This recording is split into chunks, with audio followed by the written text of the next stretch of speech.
akan terdiri dari dua sesi yang dimulai dengan webinar dan dilanjutkan dengan sesi workshop intensif. Kami kembali memohon maaf kepada Bapak Ibu yang telah mengumpulkan abstrak namun belum dapat mengikuti sesi workshop intensif dikarenakan keterbatasan waktu dan tujuan optimalisasi acara hari ini. Semoga di sesi-sesi workshop lain dapat berdiskusi lebih lanjut dengan narasumber. Saya akan membacakan CV singkat dari Ibu Riani Rahmawati yang akan menjadi moderator pada acara hari ini. Ibu Riani Rahmawati adalah seorang pengajar di Universitas Indonesia dengan bidang keilmuan hubungan industrial dan manajemen SDM dan adalah seorang konsultan senior di Lembaga Manajemen FEB UI. Beliau menempuh S1 di Fakultas Ekonomi dan Bisnis Universitas Indonesia pada tahun 1994, S2 di Warwick Business School pada tahun 2003, dan melanjutkan studi S3 di University of Birmingham pada tahun 2010. Bidang penelitian dan publikasi Ibu Riani meliputi tema serikat pekerja, gender, disabilitas, dan gig workers. Ibu Riani juga merupakan anggota dari International Labour and Employment Relations Association, ILERA, yang berada di bawah ILO. Beliau berhasil mendapatkan fellowship untuk menyampaikan hasil penelitian dalam RDW Conference di Jenewa pada tahun 2019. Ibu Riani menjadi visiting lecturer untuk program Asia Business Leader dari Kyoto University, Jepang, dan dipercaya menjadi Direktur SDM Universitas Indonesia periode 2015-2020. Selamat siang Ibu Riani. Terima kasih telah hadir dan bersedia menjadi moderator pada acara hari ini. Selamat siang, Mbak Ivana. Baik, saya lanjut aja. Bismillahirrahmanirrahim. Assalamualaikum warahmatullahi wabarakatuh.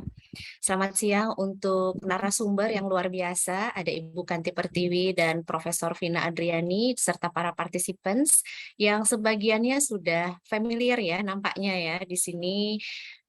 Dan kita akan punya sesi yang luar biasa beberapa menit ke depan ya, dan sesi ini akan dibagi dua untuk webinar dan nanti akan dilanjutkan dengan workshop Qualitative Research from Design to Execution. Jadi tentunya teman-teman semua adalah orang-orang yang tertarik atau bahkan sudah mulai melakukan riset kualitatif gitu ya, sehingga banyak mungkin yang ingin ditanyakan, ingin didiskusikan dengan para narasumber kita di siang hari ini. Saya bacakan CV dari kedua narasumber luar biasa kita. Yang pertama ada Kanti Pertiwi PhD. Halo, selamat siang Ibu Kanti. Ibu Kanti Pertiwi merupakan dosen tetap serta peneliti di Departemen Manajemen Universitas Indonesia dan Ketua Klaster Riset Transformasi Organisasi Orang dan Masyarakat, di mana saya anggotanya. Ya, jadi saya anak buah Bu Kanti nih. Bu Kanti memperoleh Doctor of Philosophy PhD dari University of Melbourne, Australia di tahun 2017 yang dibiayai oleh beasiswa Prime Minister's Australia Asia Awards. Master of Applied Commerce International diperoleh tahun 2009 dari kampus yang sama. Jadi saya yang pengen kuliah di Melbourne, Ibu Kanti yang kejadian kuliah di Melbourne, luar biasa, alhamdulillah. Sebelum menjadi pengajar, ia bekerja di Komisi Pemberantasan Korupsi atau KPK, dan tulisan-tulisan Ibu Kanti ini sangat produktif dalam menulis ya. Muncul di jurnal ilmiah seperti Journal of Business Ethics, Organization, Administrative Sciences, dan Integritas, dan outlet ilmiah populer seperti Conversation, Birokrat Menulis.org, dan Indonesia at Melbourne. Selain meneliti topik korupsi dan organisasi, Ibu Kanti juga tertarik dengan dinamika dunia pekerja atau the future of work, gender, dan media. Dan Ibu Kanti ini adalah seorang istri dengan 3 orang putri. Selamat siang Ibu Kanti, rasanya sudah sangat siap ya untuk siang hari ini, dan mungkin saya langsung lanjut bacakan CV dari narasumber kita yang kedua agar nanti dari Ibu Kanti ke Prof Vina bisa langsung hand over aja gitu ya. Profesor Vina Adriani ya, profesor dari Department of Early Childhood Education, ini mungkin apa bahasa Indonesia, pendidikan usia dini gitu ya, dan kepala dari Center of Gender and Childhood Study di Universitas Pendidikan Indonesia. Saat ini Profesor Vina adalah Director dari Southeast Asian Minister of Education Organization Center for Early Childhood Care Education and Parenting atau disingkat SEAMEO CECCEP.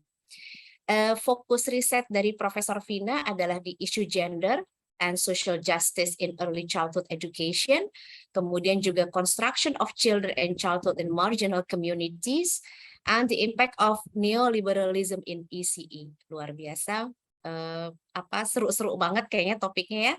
Dan research dari Prof. Vina ini mainly adopts ya, pada umumnya mengadopsi teori yang menyertakan feminist, post-structuralism, and post-colonialism. Saat ini Prof. Vina adalah C-Editor at Pedagogy, Culture, and Society Journal dari Routledge, dan juga Editorial Board Member of Policy Futures in Education in Stage, International Journal of Early Years Education juga dari Routledge, Global Childhood Studies, Children and Society, dan juga menjadi guest editor for Policy Futures in Education for Neoliberal Policy and Practices of Early Childhood Education in Asia. Luar biasa portofolionya, pengalamannya dari Prof. Vina, dan juga menjadi guest editor dari Journal of Pedagogy for Decolonialization of Early Childhood Education. Saat ini Prof. Vina juga mengedit special issue dari Indonesian Perspectives of Early Childhood Education for Policy Futures in Education Journal. Selamat siang, Prof. Vina Adriani. Selamat siang, Ibu Riani. Alhamdulillah ketemu di sini, Bu Vina. Semoga bisa temu darat nanti. Baik, tanpa berpanjang waktu, rasanya dua narasumber kita udah siap untuk memberikan pengalaman, ilmu, dan sharingnya. Nanti dari para narasumber kira-kira masing-masing akan punya waktu sekitar 15 menit untuk menyampaikan paparannya, dan nanti apabila time allows kita akan take some Q&As. Setelah kita selesai di sesi webinar ini, maka kita nanti akan masuk ke sesi workshop. Untuk itu kepada Ibu Kanti saya persilakan. Oke, baik. Terima kasih, Bu Riani. Aduh, kayaknya harus buka kartu juga nih. Tadi dibilang anggota anak buah. Aduh, gawat ini. Perlu klarifikasi nanti setelah acara ya. Bu Riani ini sebetulnya mentor saya ya, teman-teman semua, Ibu Bapak yang saya hormati. Perjalanan saya dengan riset kualitatif tentu nggak terlepas dari bimbingan Ibu Riani ya selama saya S3 dulu. Nanti saya cerita sedikit deh ya pada saat paparan. Terima kasih banyak atas perkenalannya dari Ibu Riani, dan tadi ada Ivana yang membuka acara ini. Sebelum saya lupa, saya mau mengucapkan terima kasih dulu kepada Departemen Manajemen Fakultas Ekonomi dan Bisnis Universitas Indonesia yang telah mendukung inisiatif baik ini gitu ya, sehingga kita bisa berkumpul siang ini untuk sama-sama belajar tentang riset kualitatif ya, riset yang sangat paradigmanya sangat dinamis ya, dan ada banyak ada banyak varian gitu ya, ibaratnya virus nih banyak banget variannya riset kualitatif. Jadi seringkali kita bingung ya, tapi insya Allah siang ini mudah-mudahan ada kesempatan untuk kita bisa sedikit demi sedikit gitu ya melunturkan kebingungan-kebingungan yang kita rasakan ketika kita melakukan riset kualitatif. Langsung saja mungkin saya share screen ya.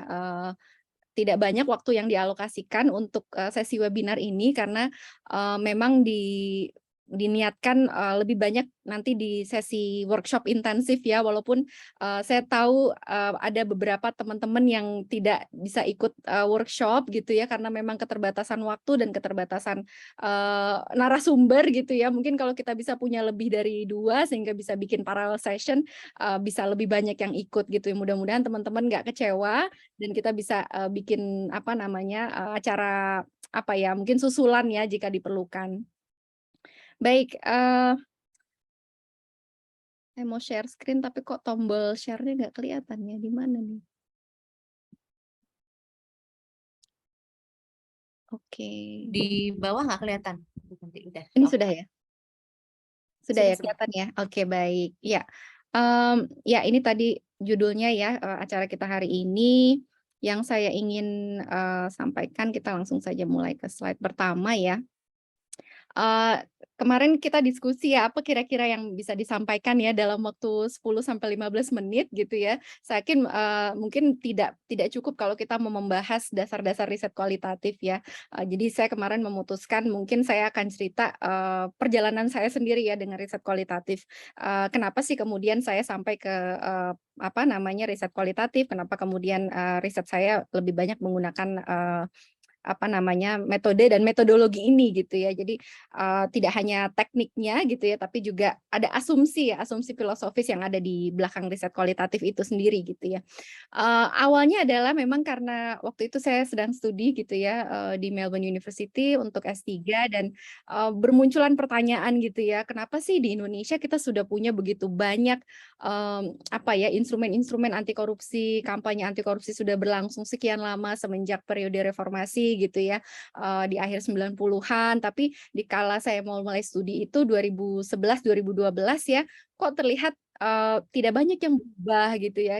Kita masih lihat di media itu masih saja ya terus ada pemberitaan tentang korupsi, terus juga bahkan, ada berita-berita seperti yang di sebelah, di layar kita ini ya terlihat ya, mereka yang dapat penghargaan gitu ya, dapat penghargaan, tapi kemudian di kemudian hari gitu ya, penghargaan anti korupsi, tapi kemudian di kemudian hari malah ikut, apa namanya, terjerat gitu ya praktik ini gitu. Jadi saya menemukan ada banyak sekali paradoks ya atau, sesuatu yang bertentangan gitu ya, kok ada kontradiksi gitu ya dan berbagai tension gitu ya, kok kita udah banyak kampanye, dan hampir semua orang kayaknya setuju deh gitu ya, bahwa kita tidak ingin ada korupsi gitu ya, tapi korupsi masih ada terus gitu ya. Bahkan beberapa, intervensi yang apa, diperkenalkan gitu ya, seperti misalnya fakta integritas atau misalnya, kode etik begitu ya, atau berbagai inilah, apa namanya, instrumen-instrumen formal lainnya gitu ya, yang diperkenalkan di berbagai organisasi, tapi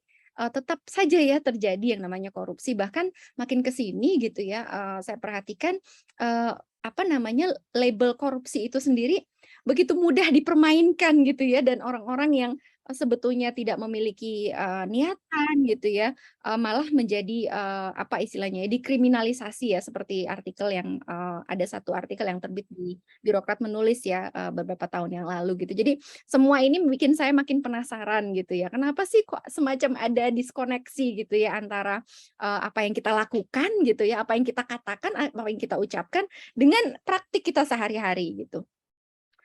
Nah akhirnya, dengan semua rasa penasaran itu, rasa tidak puas itu gitu ya, terus, saya sendiri mungkin juga sudah punya kecenderungan ya dengan metode kualitatif. Kebetulan waktu S1, skripsi saya itu ada aspek kuantitatifnya, tetapi tidak terlalu mendominasi gitulah ya kira-kira. Jadi lebih banyak malah saya menggunakan data hasil wawancara ya waktu, apa namanya, S1 itu gitu. Dan saya selalu, apa ya, tidak bisa menjelaskan kenapanya, tapi saya selalu punya sense kalau kita ingin memahami satu fenomena, tertentu, terutama fenomena sosial ya, di mana ada manusia terlibat di dalamnya gitu ya. Kalau kita ingin paham, kenapa seseorang melakukan sesuatu ya, perilaku khususnya gitu ya, ya kita harus ajak omong orang-orang itu gitu ya. Pada saat itu saya nggak tahu nih apa sih gitu ya, dari mana gitu ya saya bisa berpikir kayak gitu, tetapi ada sense seperti itu pada saat itu gitu ya.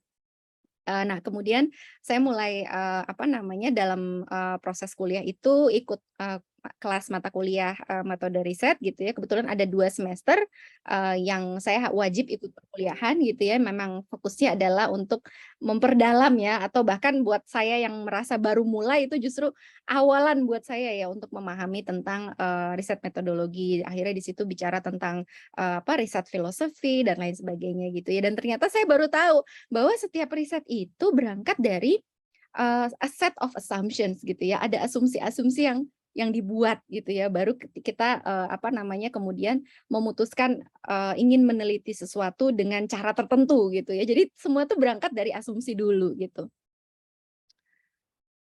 Nah, di situlah ya, akhirnya saya bisa melihat, ada setidaknya ada 2 stream gitu ya riset di dalam korupsi, di dalam, literatur korupsi gitu ya, yang satu asumsinya adalah bahwa korupsi itu dimotivasi oleh, apa namanya, keinginan manusia untuk memaksimalkan keuntungan pribadi gitu ya. Jadi manusia itu dipotret sebagai makhluk yang self-serving gitu ya, yang self-interested, yang self-serving, dan selalu ingin selalu hitung-hitungan gitu ya, cost and benefit gitu ya istilahnya ya ketika melakukan sesuatu. Jadi saya bisa melihat bagaimana intervensi-intervensi anti korupsi itu kemudian berusaha untuk mengutak-atik elemen cost and benefit ini gitu ya. Namun demikian ternyata apa yang diyakini oleh satu stream penelitian ini ternyata tidak berkorespondensi dengan realita gitu ya.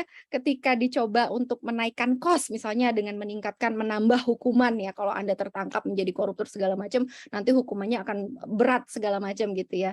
Kemudian ada berbagai intervensi lainnya ya untuk mengutak-atik cost and benefit ini, tapi kita lihat hasilnya tidak terlalu sesuai harapan gitu kan. Terus saya mulai melihat satu stream yang berbeda gitu ya, di mana asumsi para peneliti di stream yang ini tidak lagi mengasumsikan bahwa manusia itu self-interested gitu ya. Manusia itu berada di satu konteks sosial ya, yang belum tentu perilakunya itu dimotivasi oleh keinginan pribadi saja gitu ya.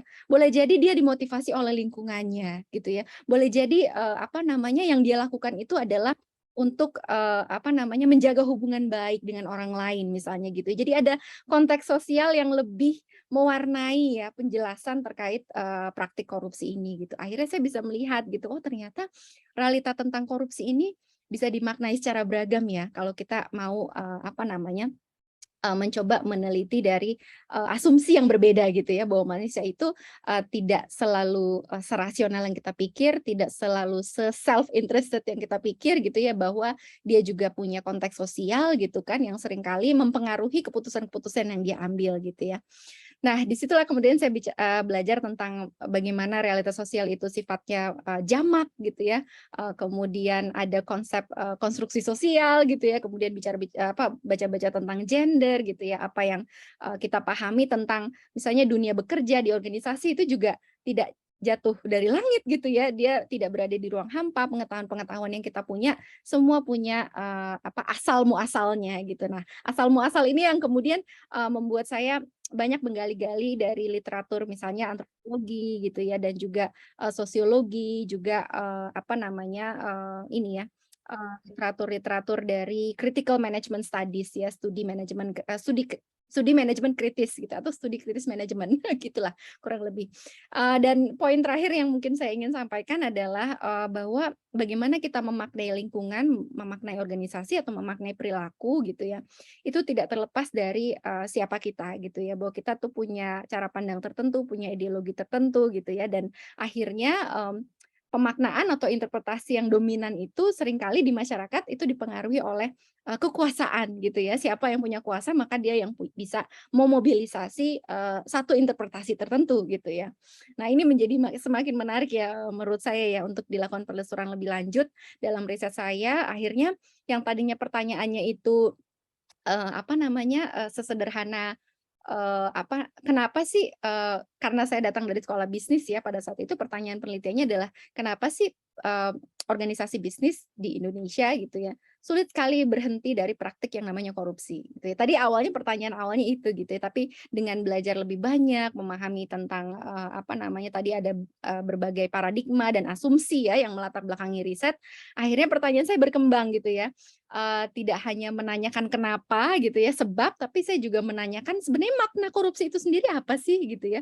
Karena ternyata perilaku itu punya yang namanya pemaknaan dan juga identitas gitu ya yang melatar belakanginya. Nah, ini dari satu artikel yang menurut saya sangat membantu saya ya pada saat itu, yang bicara tentang pemaknaan dan identitas ini gitu ya yang melatar belakangi praktik korupsi. Kemudian baru saya menggali lagi gitu ya, kalau maknanya begitu berarti kurang lebih penyebabnya ini dong gitu ya. Terus kemudian saya bertanya lagi, siapa sih sebenarnya yang berhak untuk mendefinisikan apa itu korupsi gitu ya.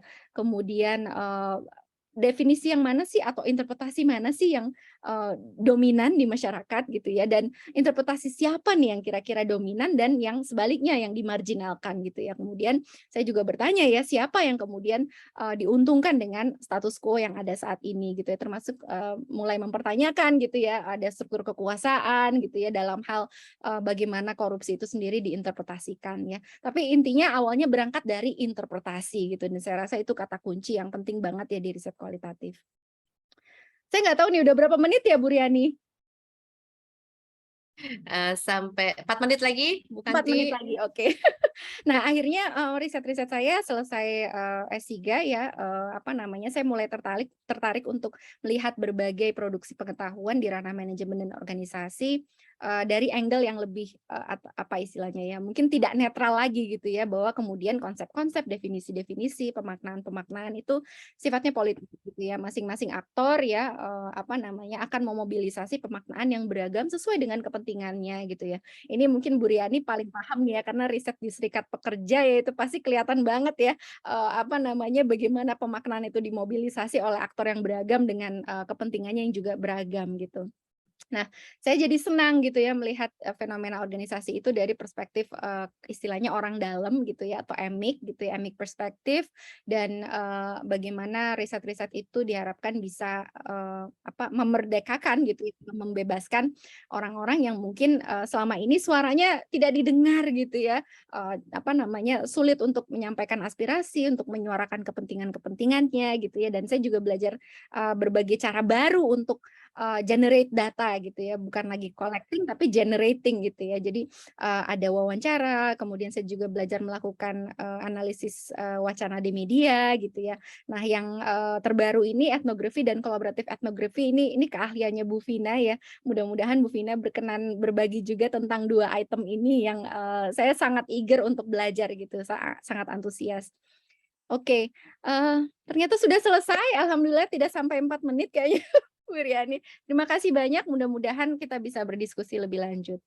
Terima kasih banyak Bu Kanti, walaupun masih ada 2 menit lagi, tapi tadi yang disampaikan Bu Kanti udah kaya sekali ya.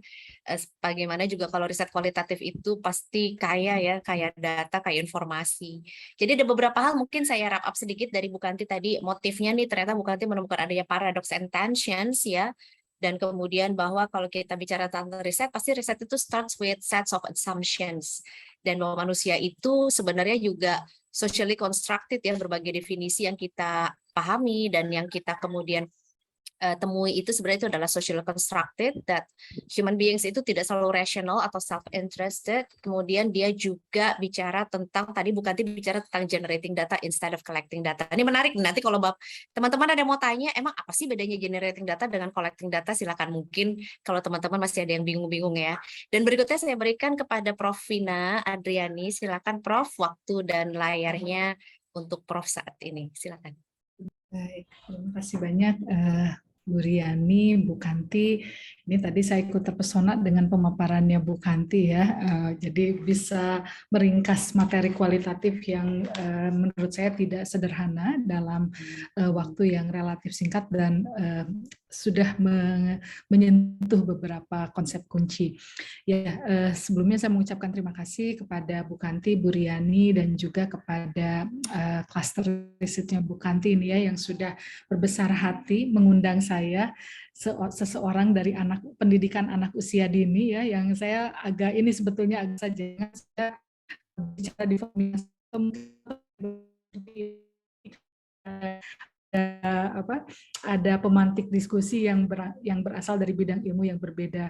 Tapi ya mudah-mudahan karena nanti juga mungkin akan kita diskusikan salah satu kriteria, atau salah satu bukan kriteria ya, jadi kayak sangat positivistik. Salah satu aspek yang cukup dominan ya di dalam penelitian kualitatif adalah pendekatannya yang interdisiplinari gitu. Jadi walaupun kajian saya memang di pendidikan anak usia dini, awalnya ketertarikan riset saya, fokus riset saya lebih kepada kajian mengenai konstruksi gender di pendidikan anak usia dini, tapi karena ketika saya sedang melakukan penelitian tersebut ada temuan-temuan lain yang sangat juga menentukan konstruksi gender pada anak usia dini, dan dia menjadi satu hal tersendiri yang menurut saya menarik untuk dikaji, yaitu wacana neoliberalisme.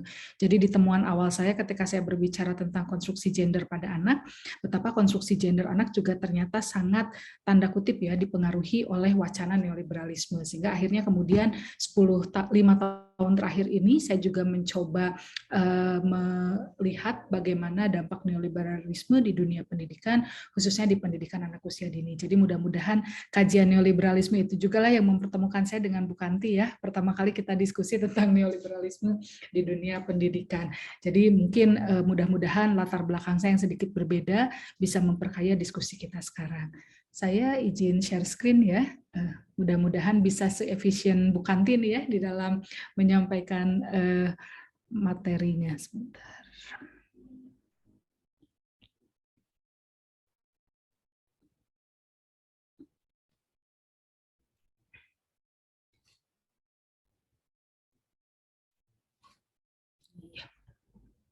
Ya, baik.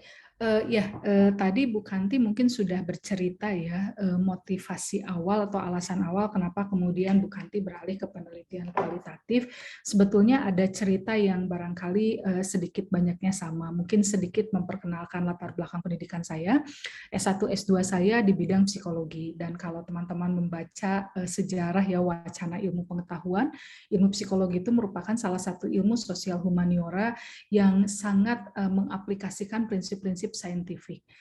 Sehingga itu sebabnya sampai hari ini kita mengenal berbagai macam pengukuran psikologi ya, yang biasanya di dunia manajemen juga banyak diadopsi, terutama sekali ketika hendak melakukan proses rekrutmen misalnya ya, sampai hari ini misalnya mekanisme rekrutmen di Indonesia masih menggunakan tes-tes psikologi. Jadi memang S1, S2 saya di training secara kuantitatif, dan ini pengakuan dosa juga ya, sebelum saya melanjutkan studi S3 ke Inggris, dulu saya di kampus itu menjadi salah seorang dosen statistik gitu ya, jadi sekarang ini saya converted ya into kualitatif gitu ya. Jadi ada satu hal yang memang kemudian membuat kenapa saya beralih kepada penelitian kualitatif.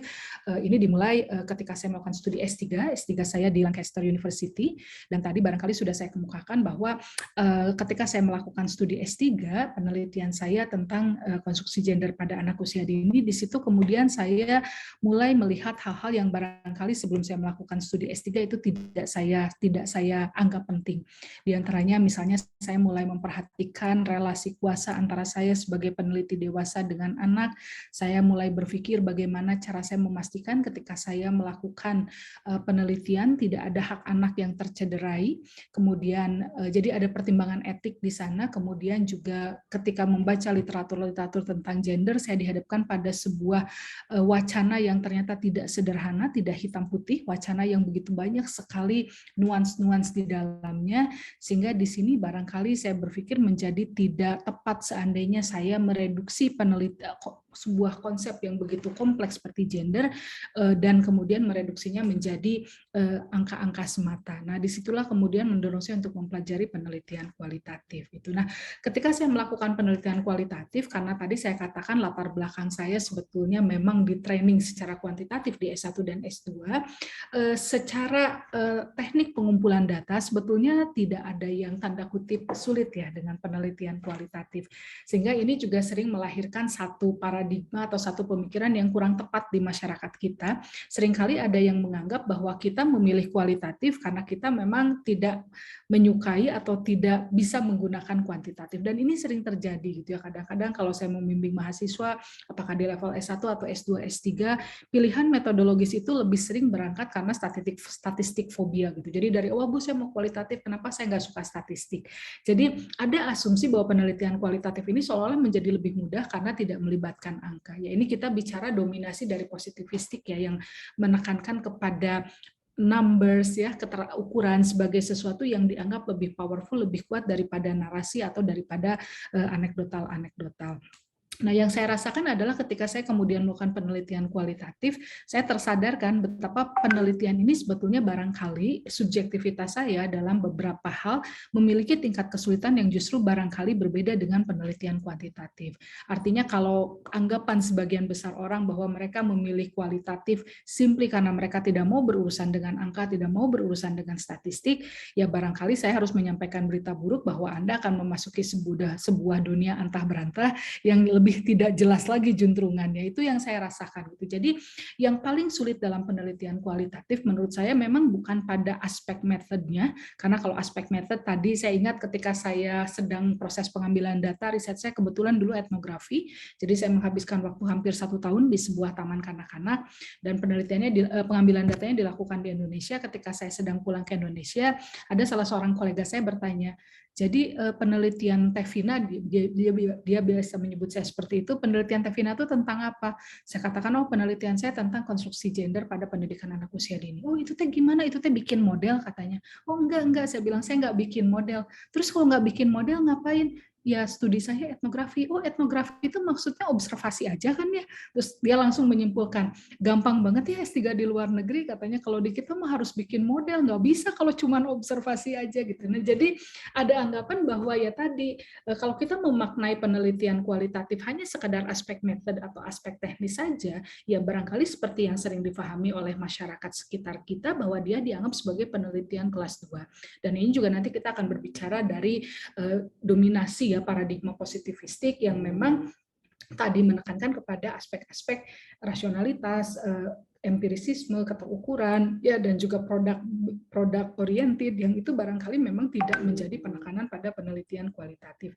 Sehingga yang tadi saya rasakan adalah pengalaman ketika saya pertama kali terjun ke dunia penelitian kualitatif di awal-awal penelitian itu saya betul-betul merasa frustasi gitu. Bukan karena sekedar aspek metodenya, karena kalau aspek metode tadi saya katakan barangkali betul apa yang dikatakan teman saya, sangat gampang, hanya observasi, hanya wawancara. Sementara kalau kuantitatif kan harus bikin instrumen harus diuji validitasnya, harus diuji reliabilitasnya.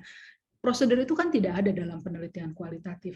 Tapi yang saya rasakan penelitian kualitatif itu terasa sulit di awal proses perjalanan akademik saya adalah bagaimana merubah paradigma dari paradigma yang tadinya kuantitatif menjadi paradigma yang kualitatif. Dan ini yang mungkin menurut saya ingin coba saya diskusikan dengan teman-teman semua pada pertemuan sekarang, bahwa melakukan penelitian kualitatif menurut saya bukan hanya sekedar doing qualitative research, but how to think and also to feel qualitative. Dan itu yang menurut saya akan menjadi satu hal yang menjadi tanda kutip sebuah challenge ya, terutama ketika kita terbiasa di training secara positivistik ya, secara kuantitatif. Ini yang barangkali sebetulnya menjadi sebuah kesulitan gitu ya. Nah, kemudian ini yang tadi saya katakan bahwa kebanyakan orang memahami kualitatif itu hanya sekedar pada proses pengambilan data.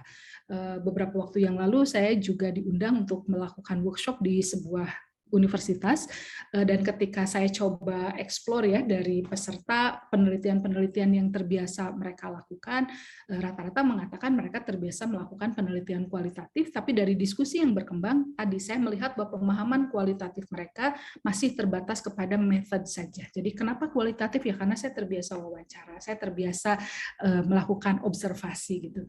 Tapi kemudian ketika didiskusikan lebih lanjut, apa sebetulnya what makes a research is a qualitative research, barangkali hal-hal yang sifatnya lebih fundamental atau saya menyebutnya hal-hal yang sifatnya lebih epistemologis itu tidak terbahas gitu. Nah, memang kalau kita bicara penelitian kualitatif, tadi saya katakan kalau kita mau bicara dari sudut pandang paradigma barangkali ya, ini simplify ya, simplistik sekali gitu diskusinya, tapi barangkali bisa sebagai sebuah pengantar gitu ya untuk diskusi kita kali ini, karena ini hanya ada waktu 10-15 menit ya. Jadi saya coba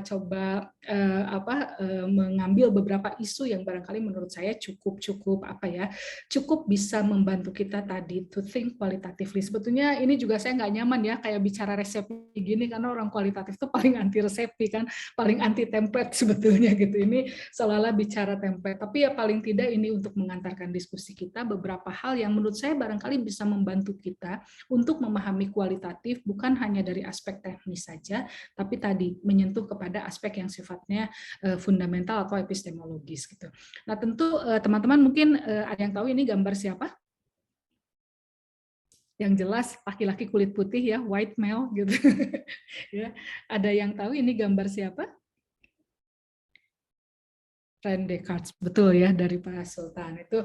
Nah, René Descartes ini dan biasanya kalau anak-anak muda ya, atau ya sering sekali dengan bangganya gitu ya, mengutip postulatnya Descartes, I think therefore I am, gitu, tanpa kita melihat betapa problematiknya postulat Descartes tersebut. Karena dari postulat Descartes itulah kemudian positivistik menjadi sebuah wacana yang betul-betul mendominasi dan juga menghegemoni gitu. Ini kemarin saya kebetulan baru submit paper ya tentang penelitian yang berkualitas, dan di salah satu temuan penelitian saya itu yang memang konstruksi penelitian di Indonesia ini menjadi menarik karena merupakan intersection antara wacana neoliberalisme yang market oriented dan di sisi lain juga wacana positivistik yang menekankan kepada produk oriented. Nah, Descartes ini seringkali biasanya kalau anak-anak muda gitu, atau mungkin juga tidak anak-anak muda lah, ya yang senang pasang-pasang caption gitu ya di IG, di Twitter gitu ya, biasanya akan menuliskan I think therefore I am tanpa tadi melihat betapa sangat problematiknya pemikiran Descartes tersebut. Karena pemikiran Descartes ini kan sebetulnya menjadi sebuah legasi superioritas dari rasionalitas. Bagaimana rasionalitas manusia, kemampuan berpikir manusia, kapasitas berpikir manusia dianggap sebagai sebuah fakulti yang membuat manusia menjadi unggul. Makanya kan I think therefore I am. Saya berpikir karenanya saya ada, dan tanpa kita sadari sebetulnya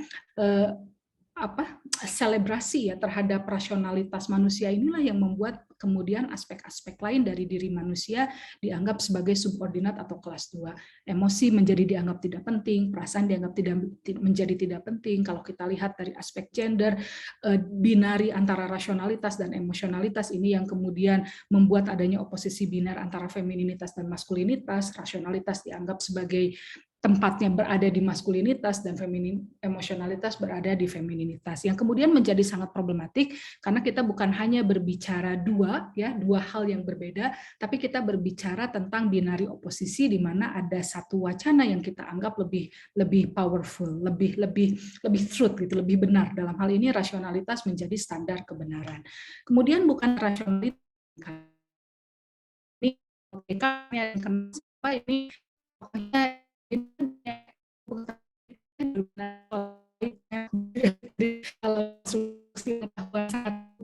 Prof Vina, punten suara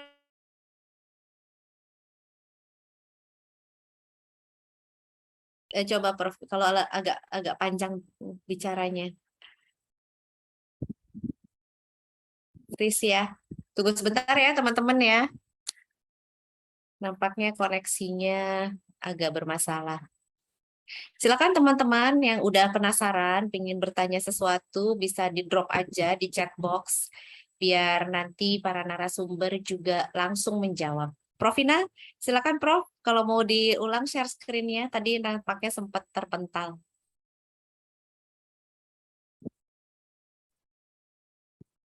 Masih mute, punten Prof. Ya, mangga. Saya coba percepat juga sebentar.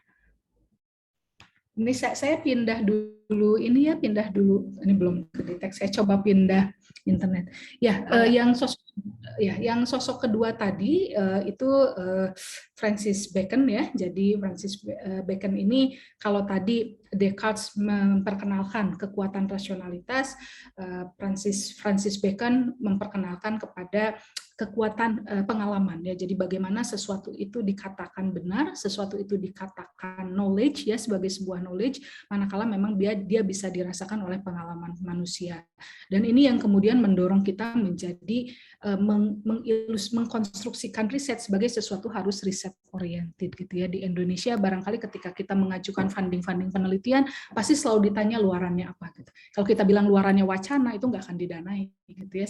Karena dianggap tadi tidak terukur bagaimana sense kita, panca indera kita bisa mengukur wacana tadi gitu. Nah sehingga ini mungkin kita nggak punya cukup waktu untuk menjelaskannya, tapi nanti saya bisa share slide ini dengan teman-teman. Saya hanya ingin menceritakan bahwa perjalanan sampai kita sampai kita memiliki wacana yang terkait penelitian kualitatif, itu sebetulnya menceritakan perjalanan dari wacana ilmu pengetahuan itu sendiri. Dari pertanyaan mendasar, apa sih sebetulnya yang kita anggap sebagai ilmu pengetahuan? Tadi Descartes mengilustrasikan ilmu pengetahuan itu sebagai sesuatu yang senantiasa harus bisa diterima oleh rasional. Francis Bacon mendefinisikan ilmu pengetahuan sebagai segala sesuatu yang bisa terukur, terasa oleh pengalaman, oleh panca indera kita.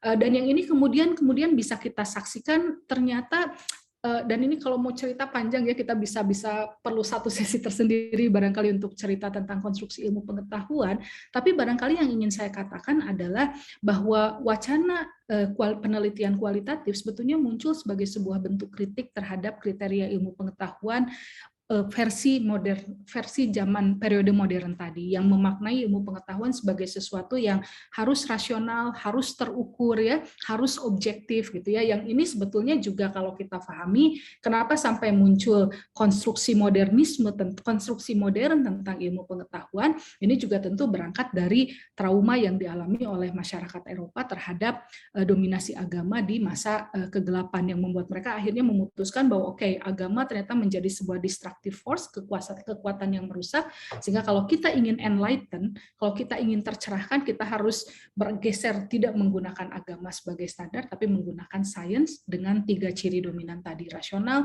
objektif, dan keterukuran ya. Nah, tapi kemudian itu juga sangat problematik karena kita juga menyaksikan betapa banyak peradaban hancur bukan oleh agama tapi oleh sains. Salah satu contohnya adalah Perang Dunia Kedua. Nah, disitulah mulai orang ada pertanyaan, apakah memang untuk sesuatu itu dikatakan science, untuk sesuatu itu dikatakan sebagai sebuah knowledge, dia harus senantiasa rasional. Kalau rasional itu dianggap sesuatu yang bisa enlightening human civilization, peperangan itu terjadi kan karena penemuan-penemuan di bidang saintifik seperti bom atom. Jadi ternyata seperti agama yang namanya rasio juga ternyata can be very destructive, sehingga orang melihat bahwa there is something fundamentally wrong kalau kita menganggap bahwa standar kebenaran, ukuran saintifik itu harus senantiasa menggunakan rasionalitas. Nah, ini nih saya kemukakan karena menurut saya ini yang seringkali terlupakan ketika kita berbicara kualitatif. Ketika kita berbicara kualitatif, kita sering terjebak hanya kepada technical aspek. Bagaimana teknik pengumpulan datanya, bagaimana teknik analisisnya. Tapi kita lupa bahwa yang paling mendasari kritik dari munculnya penelitian kualitatif sebetulnya adalah kritik terhadap pandangan positivistik terhadap sains. Nah, sehingga kalau kita bertanya lebih lanjut, sebetulnya question remains-nya adalah apakah penelitian kuantitatif dan kualitatif itu memang hanya sekedar perbedaan metodologi, metode saja, atau perbedaan epistemologi. Tadi ada sesuatu yang lebih filosofikal, ada sesuatu yang lebih fundamental. Ini akan berdampak terhadap aspek riset juga ya menurut saya. Kalau kita sepakat bahwa perbedaan antara kuantitatif dan kualitatif itu adalah perbedaan method, kita mungkin akan open dengan mixed method gitu ya. Tapi kalau kita merasa bahwa perbedaan antara kuantitatif dan kualitatif itu adalah perbedaan yang lebih mendasar, perbedaan yang sifatnya epistemologis, maka kan mixed method sendiri akan menjadi sesuatu yang kita kritisi gitu, karena bagaimana mungkin kita menggabungkan dua pendekatan, sementara pendekatan yang satu itu muncul sebagai kritik terhadap pendekatan yang lain. Dalam hal ini pendekatan kualitatif dengan paradigma post-positivistik merupakan sebuah bentuk kritik terhadap pendekatan kuantitatif yang diwarnai oleh paradigma positivistik. Nah, ini yang sebetulnya mungkin menurut saya akan menarik untuk kita diskusikan. Sehingga tadi ini saya menyadari ya terlalu banyak mungkin yang ingin disampaikan, tapi intinya adalah tadi berbicara penelitian kualitatif, saya pikir it's not just a method, it's not just a technical aspect, tapi mungkin yang lebih mendasar adalah tadi, kita sedang berbicara tentang sebuah worldview. Jadi ada satu worldview yang kita challenge dengan penelitian ini. Nah, salah satu tokoh awal yang barangkali memperkenalkan tentang pentingnya menggunakan worldview ini adalah Sandra Harding ya. Sandra Harding ini banyak dikritik teorinya ya, dalam beberapa orang menilainya ada beberapa pandangan dia yang masih sangat positivistik, tapi saya pikir teori standpoint ini sedikit banyaknya mempengaruhi atau sudah menggeser ya wacana yang tadinya sangat maskulin, sangat objektif, sangat rasional, kemudian dia sudah melihat hal-hal lain. Sederhananya barangkali tadi seperti dikatakan Mbak Kanti lah, kalau kita melihat pengalaman Mbak Kanti. Kenapa Mbak Kanti tertarik dengan isu korupsi? Oh, karena barangkali sebelumnya sudah punya pengalaman bekerja di sektor tersebut. Kenapa saya tertarik dengan isu gender pada anak usia dini? Oh, karena saya dibesarkan di keluarga yang cukup gender gitu ya. Saya ingat ketika saya remaja dulu, saya ingin ikut pencaksilat, itu tidak boleh oleh orang tua saya karena dianggap tidak sesuai. Kemudian saya punya anak, ketika anak-anak saya masuk ke taman kanak-kanak, anak laki-laki saya waktu itu senang bermain masak-masakan dan bagaimana dia subject to bullying karena dianggap melakukan sesuatu yang barangkali tidak sesuai dengan konstruksi gender yang ada. Artinya personal is political. Apapun yang kita lakukan itu senantiasa dipengaruhi oleh siapa kita, jenis kelamin kita, gender kita, etnisitas kita, sosial kelas kita. Dan dalam penelitian kualitatif, alih-alih menegasikan faktor-faktor tersebut, dia justru menjadi satu modal yang sangat berharga bagi kita di dalam melakukan proses penelitian dan juga memahami data. Saya agak khawatir dengan waktu. Ini waktu saya aman, Bu Riani? Kalau boleh dicukupkan 2 menit lagi agar masih ada sesi tanya jawab, Prof. Saya coba, baik, terima kasih Bu Riani ya. Sambil ini mungkin Prof, para peserta di ini aja nanti ya, para peserta silakan bertanya di chat box biar nanti bisa langsung dijawab biar cepat. Silakan Prof. Ya, baik. Saya mungkin jadi tadi mungkin aspek yang sangat penting dalam sebuah penelitian kualitatif adalah aspek refleksivitas. Ini sederhana saja contoh pengalaman saya gitu ya. Ketika saya belum memahami paradigma kualitatif, ya sebagai dosen, saya menjadi dosen dari tahun 2002. Jadi saya juga sudah melakukan penelitian, tapi ya frame saya positivistik kuantitatif. Saya ingat waktu itu saya sebelum studi S3 melakukan penelitian tentang persepsi anak mengenai gender, dan saya pakai teori, kalau teman-teman yang latar belakangnya psikologi mungkin kenal ya dengan teori Kohlberg, di mana dia membuat sebuah instrumen untuk melihat pemahaman anak tentang gender. Jadi pakai gambar gitu ya, anak, kemudian saya dipanggil satu-satu ke ruangan saya, kemudian saya tanya, ini laki-laki perempuan, jadi gambarnya itu anak laki-laki tapi rambutnya panjang, atau anak perempuan pakai celana pendek, kemudian ditanya ke anak-anak, ini laki-laki atau perempuan. Nah, jawaban mereka itu menunjukkan pemahaman mereka. Itu dari sekitar 20 anak yang saya tanya, mungkin yang menjawab itu hanya sekitar 3 orang anak. Yang 17 itu diem, ya tidak gitu. Waktu itu saya berpikir mereka nggak paham. Jadi di analisis itu saya tulis bahwa isu gender ini isu yang kompleks, isu yang tidak bisa difahami anak, karena terbukti ketika saya bertanya anak-anak tidak bisa menjawabnya. Saya kaitkanlah dengan teori kognitif waktu itu. Nah, ketika saya melakukan S3, karena refleksivitas ini menjadi sesuatu yang sangat penting, sebelum kita melakukan pengambilan data ke lapangan, melakukan etnografi, saya menghabiskan waktu dulu untuk bertanya, who am I, siapa saya, kenapa research ini penting bagi saya, apa relasi saya dengan partisipan, apakah ada relasi kuasa yang seimbang atau tidak. Di situ saya kemudian mengunpack bahwa sebagai orang dewasa yang barangkali memiliki kuasa lebih di masyarakat kita, karena masyarakat kita masih menganggap anak-anak sebagai makhluk yang tidak punya agensi, tentu ketika saya ke lapangan dan bertanya kepada anak, ini ada relasi yang nggak seimbang. Jadi sebagai seorang peneliti, saya harus berpikir bagaimana relasi ini tidak bisa sepenuhnya equal, tapi bisa saya navigasikan. Nah, di sini kemudian menuntut saya, akhirnya memang nanti ada pertimbangan-pertimbangan metodologis. Saya misalnya memilih peran menjadi non-authoritarian adult. Jadi saya sebagai, karena penelitiannya kan participatory observasi ya, kalau etnografi, tapi saya menjadi bagian dari guru, tapi saya bukan guru yang menghukum anak gitu. Jadi saya justru jadi alliance-nya anak-anak gitu. Jadi kalau mereka bertengkar tuh mereka pasti ngadunya ke saya gitu. Karena mereka tahu saya nggak akan menghukum. Ketika bermain saya memilih posisi-posisi yang barangkali justru tidak powerful gitu ya. Jadi kalau main dokter-dokteran saya jadi pasiennya, kalau main rumah-rumahan saya jadi ART-nya. Sehingga dengan pendekatan yang lebih cair, anak-anak justru bercerita banyak gitu. Jadi justru di situ saya bisa mendapatkan data yang sangat kaya, walaupun ini juga akan perlu kita kritisi ya, apakah kemudian kita menavigasikan posisi kita di lapangan semata-mata karena kita sedang mengumpulkan data gitu. Karena kan ini juga aspek lain dalam penelitian kualitatif adalah penelitian kualitatif orientasinya adalah kepada keadilan sosial. Jadi biasanya dalam penelitian kualitatif kita ingin mengangkat suara dari kelompok marginal, kita ingin menggugat wacana-wacana dominan yang selama ini barangkali seringkali kita take it for granted. Jadi memang akan sedikit clash ya kalau kemudian orientasi riset harus diarahkan ke hilirisasi, karena penelitian kualitatif tidak berorientasi ke sana gitu. Saya pernah mencoba daftar satu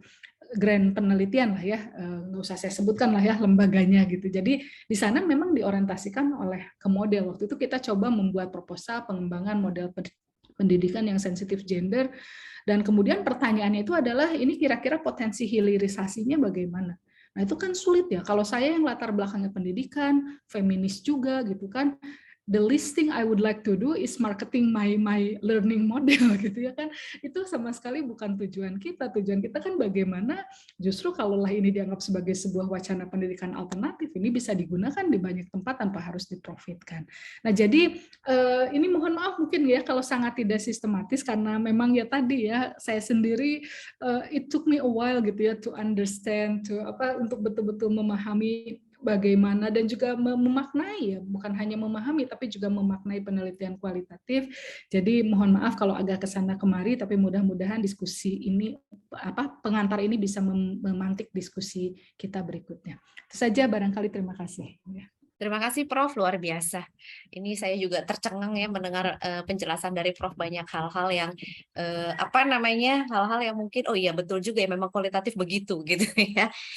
Teman-teman semua ini belum ada di chat box, tapi saya yakin teman-teman punya rasa ingin tahu yang banyak ya mungkin ya terkait dengan penelitian kualitatif. Silakan bisa langsung raise hand aja. Ya, sambil menunggu teman-teman raise hand, apakah ada yang mau langsung raise hand sekarang mumpung kita masih punya waktu sekitar 10 menit untuk Q&A. Silakan Rani. Oh, apa kabar? Baik, silakan. Waalaikumsalam warahmatullahi wabarakatuh. Ya, terima kasih Mbak Riri, Mbak Kanti, dan Ibu Vina. Perkenalkan saya Rani. Saya ingin bertanya, kan memang selama ini juga kalau aliran UI atau mazhabnya positivisme ya. Nah, ketika beberapa tahun terakhir ini juga banyak belajar dari Mbak Kanti dan Mbak Riri, saya ingin tanya, kalau saya kan jurusannya itu pemasaran, dan sejauh pemahaman saya tentang marketing, ujungnya itu adalah gimana sih caranya konsumen kayak misalkan intention to buy atau loyalty, atau jatuhnya tuh kayak beli lagi nggak kayak gitu. Apakah dia akan setia sama produk kita atau jasa kita. Nah, tadi kan Prof. Vina bilang jadinya jatuhnya mixed method pun juga cuma kayak metode ya, menggabungkan kuali dan kuanti. Nah, sebenarnya bagaimana sih ketika saya ingin melihat permasalahan misalkan dalam jurusan saya marketing, saya pengen lihat dari sisi secara kualitatif, benar-benar kualitatif, tapi kayak yang saya pahami selama ini tuh memang mayoritas kuantitatif gitu. Jadi kayak saya belum menemukan selain kayak DV-nya itu, selain intention, selain loyalty, itu tuh gimana ya Mbak Kanti dan Prof. Vina? Kalau tadi kan kayak justice, terus paradox, tension, corruption kayak gitu. Tapi kan maksudnya kalau di marketing bagaimana gitu ya Rani ya, gitu, ini kira. Kayaknya belum sekompleks itu gitu. Ya, terima kasih. Baik, silakan bukan Pertanyaan dulu. pertama kok susah-susah sih? Aduh Rani tega banget nih, pertanyaan pertama udah langsung susah. Yang pertama Mbak Kanti yang lebih jawab karena spesifik marketing ya. Iya. Tapi nanti kalau Teh Vina ada kepikiran boleh juga loh nambahin ya.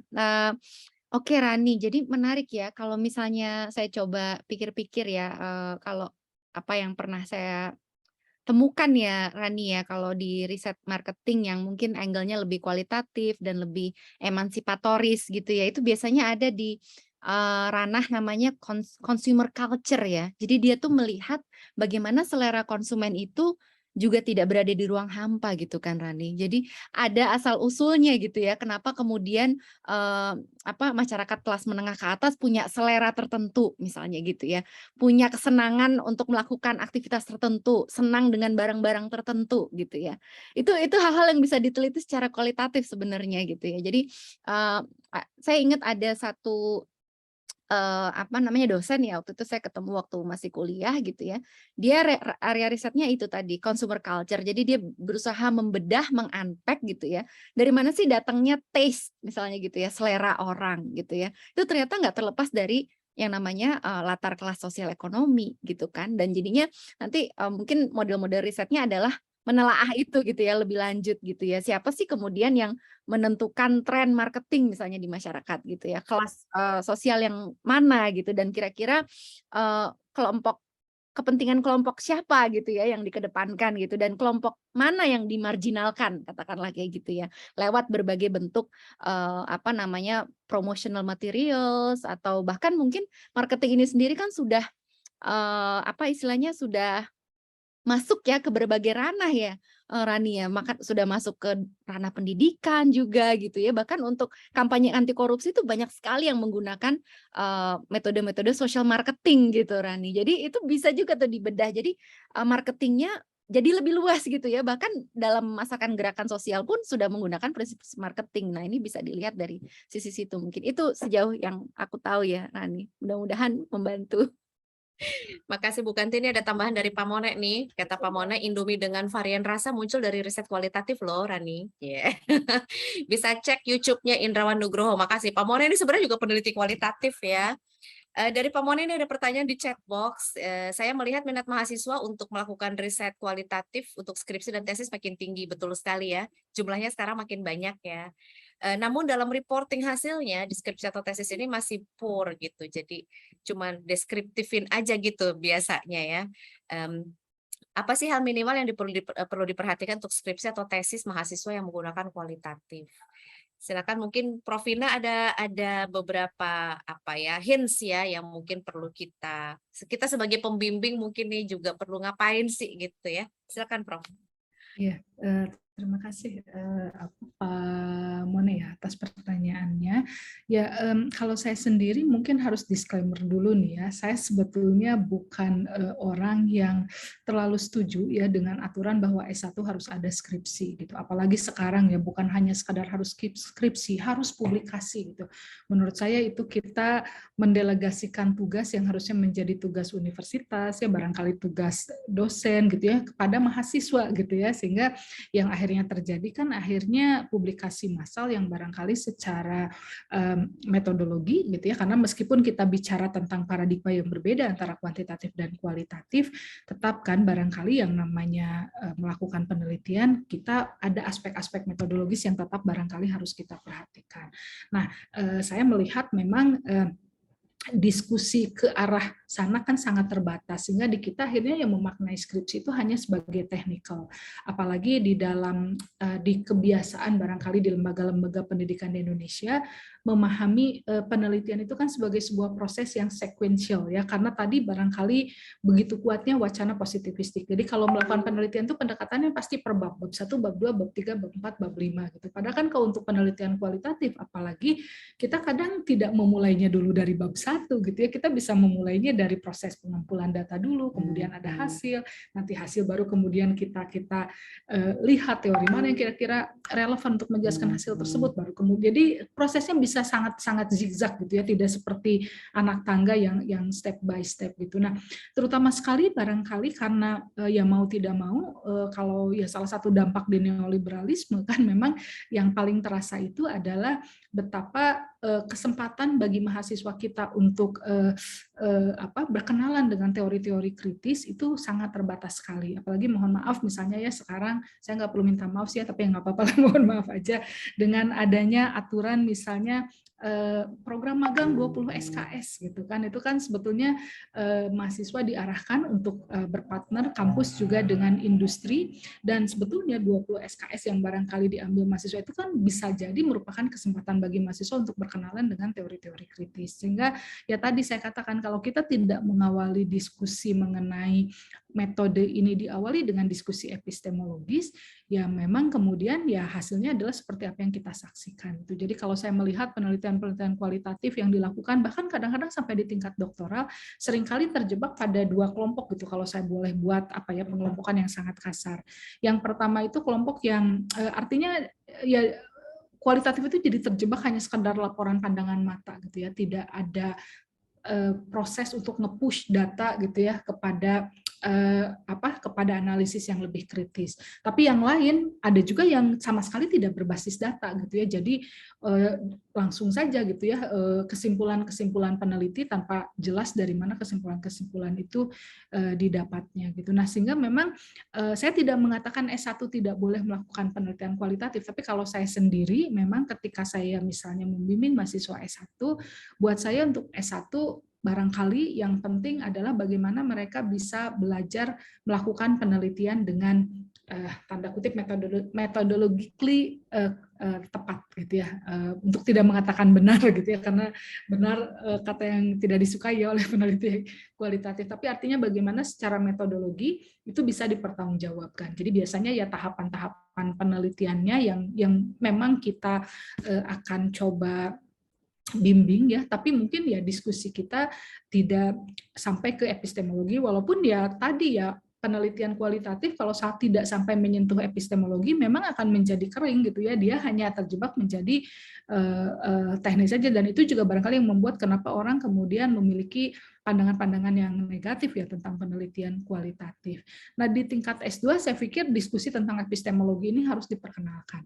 Karena bagaimanapun juga gitu epistemologi ini akan sangat berdampak terhadap metodologis. Tadi misalnya sebagai contoh, karena kesadaran akan adanya refleksivitas, karena kesadaran akan adanya standpoint saya sebagai peneliti yang membuat saya akhirnya memilih desain-desain tertentu ketika saya ingin melakukan penelitian dengan anak. Kenapa saya memilih etnografi misalnya untuk studi S3 saya, tidak lagi menggunakan teori Kohlberg, ya karena ada pertimbangan-pertimbangan metodologis yang didorong oleh paradigma epistemologi saya gitu ya, dari mulai sudut pandang perspektif hak anak, kemudian dari kompleksitas gendernya sendiri, termasuk juga menegosiasikan relasi kuasa dengan partisipan, yang akhirnya membuat saya memilih metode etnografi ini. Jadi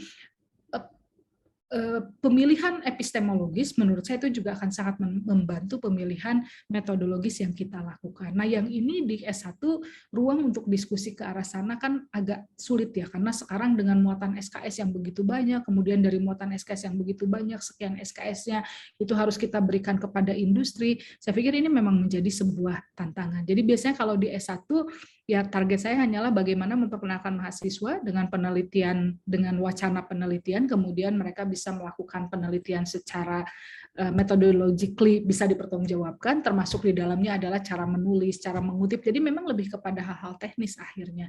Tapi saya harus katakan bahwa mungkin karena S1 saya dulu nggak pakai skripsi ya, saya terus terang I'm not a big fans gitu bahwa mahasiswa S1 harus menyelesaikan skripsi, apalagi kalau harus melakukan publikasi. Saya pikir itu kadang-kadang ya tadi ya akhirnya lebih mendelegasikan kewajiban yang seharusnya menjadi kewajiban dosen, kewajiban universitas, kemudian kita bebankan kepada mahasiswa S1 hanya karena pemerintah Indonesia ingin tingkat publikasi akademik Indonesia terlihat tinggi misalnya ya, seperti itu. Mohon maaf mungkin nggak menjawab pertanyaannya Pak. Terima kasih Prof. Ada beberapa points ya yang nanti bisa kita ekstrak untuk menjawab pertanyaan Pak Mone. Tentunya terima kasih banyak Prof Vina untuk insight-nya. Satu pertanyaan lagi, mohon izin Bu Kanti dan Prof Vina, karena saya sudah masuk dari Rizky Adam dari SGU, bahwa result dari penelitian kualitatif tidak bisa dipakai sebagai fondasi dalam pengambilan keputusan di perusahaan karena sifatnya untuk exploring to understand deeper about problem to get better understanding. Apakah ini benar? Sehingga jika benar, jadi apakah penelitian kualitatif sangat dianjurkan untuk dilanjutkan ke penelitian kuantitatif? Silakan, ini Bu Kanti, Prof Vina mungkin ingin mengadres pertanyaan dari Mas Rizky Adam. Oke, biar Prof Vina tarik nafas dulu ya. Apakah benar bahwa penelitian kualitatif bisa dipakai untuk fondasi? Begitu ya? Tidak bisa dipakai izin Prof. Tidak bisa. Silakan. Oh, keputusan di Iya. perusahaan. Oh, oke. Apakah benar? Yes. Nah, ini yang banyak melakukan riset untuk konteks perusahaan, mungkin konsultan ya. Bu Riani nih yang bisa share kayaknya nih. Bu Riani gimana Bu Riani? Mohon insight-nya. Oh, iya. Lempar lagi ya Kanti. Mas Rizky, saya Yes Prof, siap Prof. Izin off kamera Prof, maaf. Iya, enggak apa-apa. Saya beberapa kali ini diminta jadi narasumber untuk riset kualitatif di beberapa pusdiklat kementerian ya. Bu Kanti juga pernah ya, Bu Kanti ya. Nah, ternyata dari para widya suara ini dan para pejabat-pejabat struktural di sana itu justru melihat kita bisa membuat policy itu justru lebih tepat apabila kita menggunakan pendekatan kualitatif gitu. Oh, Karena I kita jadi see. lebih Oke, lebih oke. kita lebih ngerti sebenarnya apa sih yang dipikirkan, dibutuhkan, dan diharapkan dari masyarakat itu adalah dengan berinteraksi dan membuka dialog sama mereka. Daripada kita put distance dengan menyebarkan survei gitu ya. Jadi kalau nanti Mas Reski tertarik ya, justru banyak sekali kajian-kajian dari kementerian ini yang pendekatannya malah saat ini adalah dengan qualitative research untuk for the sake of nanti ujungnya adalah mencoba untuk membuat policy gitu Mas Reski. Jadi betul tujuannya adalah untuk understanding, exploring gitu ya, untuk deeper understanding, tapi justru karena deeper understanding inilah kebijakan itu bisa dibuat dengan tepat gitu. Itu yang mereka rasakan memang Mas Reski. Nah, bahwa apakah nanti ini perlu divalidasi dengan penelitian kuantitatif gitu ya? Ya ini different quadrant, different objective juga ya, different assumption juga pada akhirnya. Tapi beberapa kemudian merasakan bahwa kita selama ini cenderung agak fail membuat peraturan yang applicable gitu ya di masyarakat, dan pada akhirnya mereka berusaha untuk melihat mungkin ada pendekatan lain ya sehingga kita bisa membuat policy ini applicable gitu. Nah, itu pendekatannya salah apa yang mereka pikirkan saat ini adalah dan qualitative research Mas Rizky. Begitu. Oke. Baik, Prof. Terima kasih. Dan menambahkan sedikit. Silakan Prof. Ya, terima kasih Pak Ria di atas pertanyaannya. Memang mungkin betul tadi dikatakan oleh Ibu Riani bahwa nampaknya sekarang juga ada perubahan ya, terutama di kementerian, di pemerintah kelihatannya sudah lebih welcome dengan penelitian kualitatif. Tapi saya harus mengatakan bahwa saya bisa mengapresiasi ya poin yang disampaikan oleh Pak Ria tadi, karena memang betul ya bahwa selama beberapa dekade barangkali penelitian kualitatif ini senantiasa dianggap sebagai penelitian kelas 2. Jadi biasanya kalau ya pengalaman saya misalnya ketika mencoba mengadvokasi dengan menggunakan data-data penelitian kualitatif, ya biasanya akan dianggap itu bukan data gitu. Ini juga nanti akan ada perdebatan khusus ya tentang apa sih sebetulnya yang kita maksud dengan data gitu. Karena kalau kita misalnya melakukan penelitian autoetnografi, bahkan diri kita sendiri ini kan sebetulnya sumber data gitu ya. Tapi ya kalau kita menggunakan paradigma positivistik tadi kan, data itu harus sesuatu yang berada di luar kita. Kita tidak boleh ada relasi dengan hal tersebut. Kalau kita ada relasi, dianggapnya nanti mengurangi objektivitas kita. Yang itu yang sebetulnya dipertanyakan oleh penelitian kualitatif. Orang banyak menganggap penelitian kualitatif itu subjektif. Kalau menurut saya bukan subjektif, tapi kalau penelitian kualitatif itu kita transparan dengan subjektivitas kita.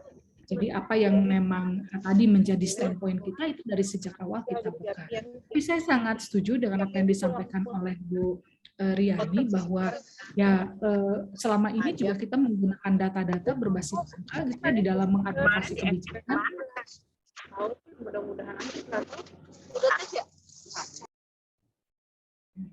Selama ini juga kita menggunakan data-data kuantitatif misalnya atau mengembangkan model prototipe untuk meluncurkan satu kebijakan, ya tapi ternyata we are not going anywhere juga gitu ya, sehingga mungkin ya ini sudah saatnya kita juga beralih kepada hal yang lain yang selama ini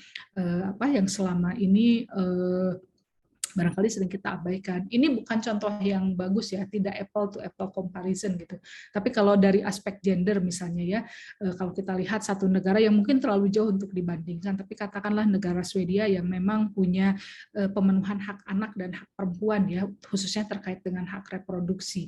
Itu kan sebetulnya policy tersebut muncul karena adanya riset-riset kualitatif gitu kan yang berbicara tentang hak perempuan, hak anak, kemudian pentingnya involvement ayah di dalam tumbuh kembang anak, yang akhirnya mendorong pemerintah untuk mengeluarkan kebijakan yang sensitif gender terkait dengan cuti hamil dan cuti menyusui misalnya. Nah, artinya sebetulnya ada possibility, ada contoh bahwa penelitian kualitatif pun bisa menjadi dasar bagi mengembangkan kebijakan. Persoalannya adalah apakah kultur politik barangkali di kita sudah cukup open sehingga memberikan ruang agar peneliti-peneliti kualitatif pun barangkali bisa memberikan masukan-masukannya. Terima kasih banyak Prof. Vina, dan dengan pertanyaan dari penanya terakhir tadi Mas Rizky ya, Mas Riyad Rizky, menutup juga webinar kita di siang hari ini yang nanti akan dilanjutkan dengan workshop untuk peserta yang sudah memberikan abstrak dan kemudian sudah dinotifikasi oleh panitia untuk mengikuti workshop. Saya ucapkan terima kasih banyak buat para narasumber, Ibu Kanti, Prof. Vina, para peserta, para penanya untuk antusiasmenya, dan pastinya kita akan bertemu lagi insya Allah, karena ini bukan satu-satunya ya sesi kita diskusi tentang kualitatif, nanti akan kita lanjutkan dengan sesi-sesi yang lainnya. Terima kasih banyak, saya sebagai moderator undur diri. Selamat siang semuanya. Assalamualaikum warahmatullahi wabarakatuh. Saya kembalikan kepada Mbak Ivana. Terima kasih Bu Riana. Terima kasih Prof. Vina, makasih Bu Kanti, makasih semuanya.